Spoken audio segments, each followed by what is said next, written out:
A staggering 24 hours has weakened President Biden's re-election bid as he faces what may be the most high-stakes pressure presidential news conference in modern history. And remember, today, we were supposed to be talking about Donald Trump being sentenced, but we're talking about the survival of President Biden politically.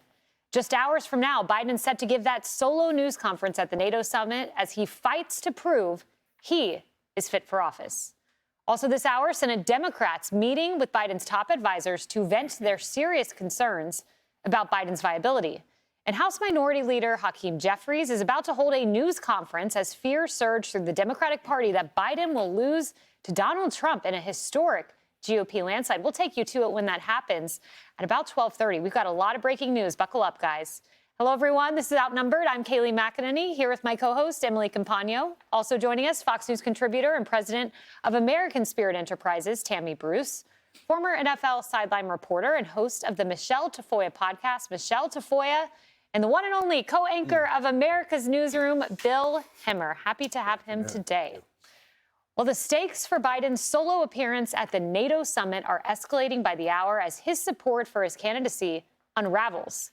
Supporters from Congress to Hollywood are all warning that he needs to step aside for the sake of the party. Meanwhile, new reporting by Politico reveals that former Speaker of the House, Nancy Pelosi, has suggested to people that Biden won't win this November and should step aside. Ouch. She's encouraging Democrats to speak out. We're also learning that former President Obama knew about George Clooney's devastating op-ed about Biden. Clooney reportedly told Obama what he was about to say, but Obama, he didn't shape what was going to be said, but he didn't try to stop him. Biden's desperately fighting to keep his job, and two of the most powerful and influential Democrats may not have his back. No. Bill, I think it's important just to pause for a moment before we get to all the Obama reporting and let it sink in that right now, during this hour, as of 3 weeks ago, we were supposed to be talking about Donald J. Trump being sentenced in a Manhattan courtroom just down the street. Instead, we are talking about the survival of Biden. And that's been bumped to September, and who knows if it'll happen on the calendar for Judge Merchan in that month. I think you're very right about there's a lot of moving parts right now as we speak. I think the story is changing by the hour. The Jeffries announcement in the last hour that House Dems are going to meet again at some point, in addition to what he has to say at 12:30. You got the Biden staffers meeting with the senators, trying to calm their nerves. You've got a memo that was just obtained by the Associated Press about Biden's path to victory. And they point to Wisconsin, Pennsylvania, and Michigan as the clearest way to win again. And they also point out that no other challenger right now would outperform Joe Biden in the Democratic Party. I think that's significant. They're fighting on the inside of the campaign and as well as the White House. Hillary Scholten is a Democrat from Grand Rapids, Michigan. She represents Congressional District 3. That's Gerald Ford country.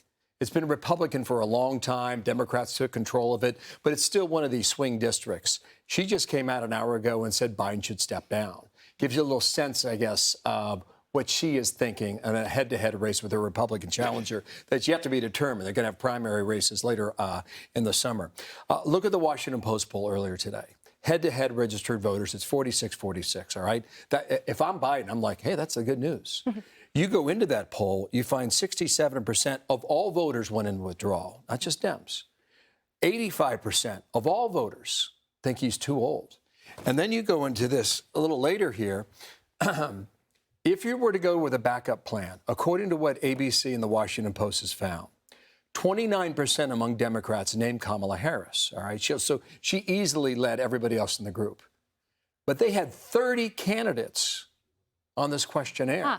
She's the only one in double digits. Everybody else was in single digits, what leads you to think if Biden drops out, how would they forge some sort of unanimous candidate before Chicago or even during Chicago? A ton of questions there. And, as you noted, the 10th House Democrat calling for him to step aside. Reports are there will be more. They're just waiting for foreign leaders to leave town and NATO to wrap up. So we'll see if that happens.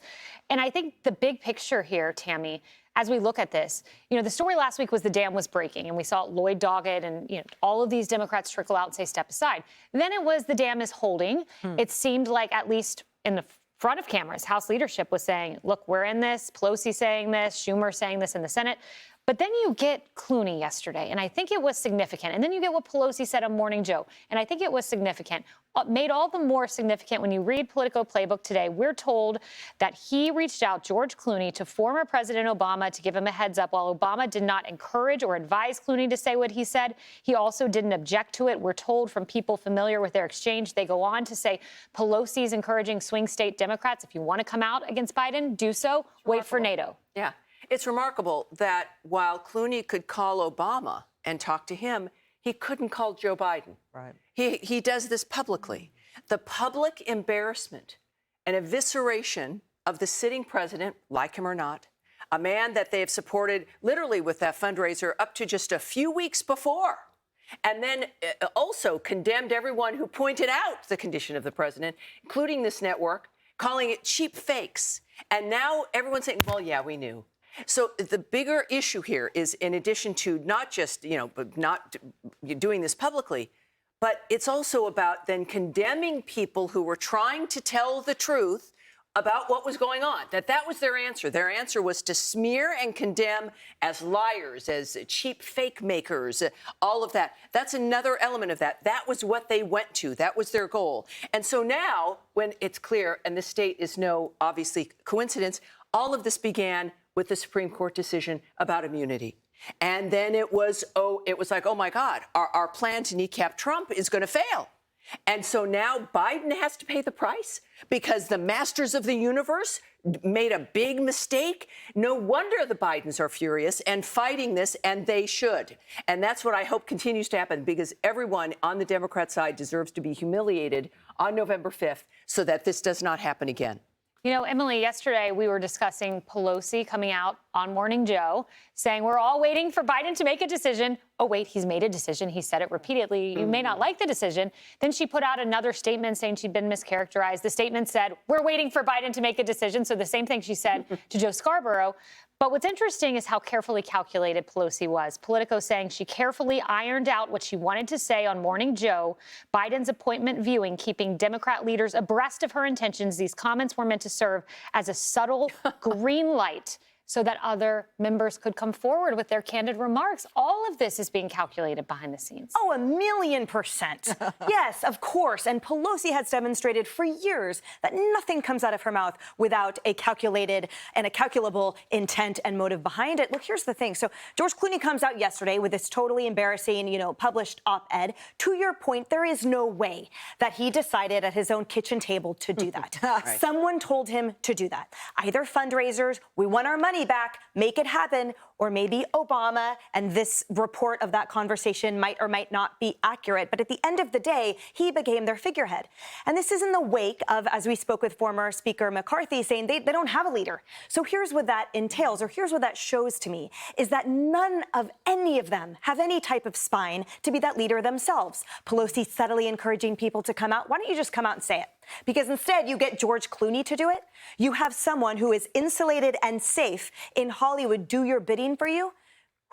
What about the bidding of the commander-in-chief for the last 4 years, to the detriment and the loss of 13 American servicemen's lives and all our allied relationships, not to mention the million Ukrainians? What about the Israeli? I mean, the list goes on. So, yes, they are complicit in the cover-up, these media figures, but also more so the Democratic Party figureheads and actors behind the scenes that have blessed this weird coup and now have their arms up. I agree with you wholeheartedly. I'm popping popcorn, but we do not have in the bag.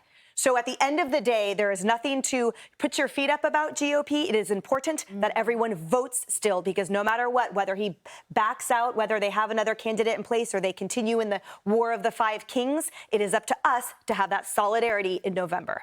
Michelle, here's what I'm interested in tonight.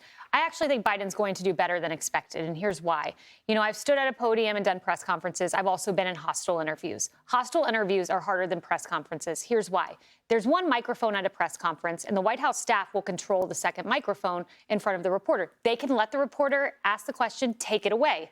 Very little back and forth. They can maintain this. ABC George Stephanopoulos, you can't maintain. You've got someone grilling you. There are 2 microphones. So I think he will do well tonight. The low bar, well, for Joe Biden. And I'm curious to see what happens after. Do Democrats take this as a signal? Okay, let's pull back the drafts we have of our statements as reported by Politico. Or do they say, we still don't believe he can win? Well, it's amazing that we are watching every physical move that he makes, every word that comes out of his mouth, because now, just like in that scene in The Wizard of Oz, the curtain got pulled back on The Wizard of Oz. We see who's at the controls, and we're not very confident in that human being. So we're watching every move, we're listening to every word, and slowly but surely, these various people are saying, he should withdraw, or I'm with Joe. They're all biding their what? They're biding their time.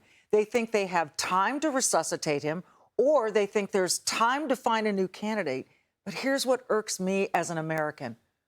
What about the time that we're passing right now and the danger this country is in because we don't know who's running the ship? Who has their hands on the steering wheel? Not just for the next 4 months, but for the next 4 minutes. Things are changing hourly. Things are changing every minute. And what's irking to me is that, yes, there are these subtle people. My state of Minnesota, Angie Craig came out and said he should step down. Everyone's playing it safe based on what works for them. And what about what works for us? Jesus, take the wheel. Great question. Jesus, take the wheel. That's a Carrie Underwood song. Yes, it is. All right. Hey, everyone, I'm Emily Compagno. Catch me and my co-hosts Harris Faulkner and Kaylee McEnany on Outnumbered every weekday at 12 p.m. Eastern, or set your DVR. Also, don't forget to subscribe to the Fox News YouTube page for daily highlights.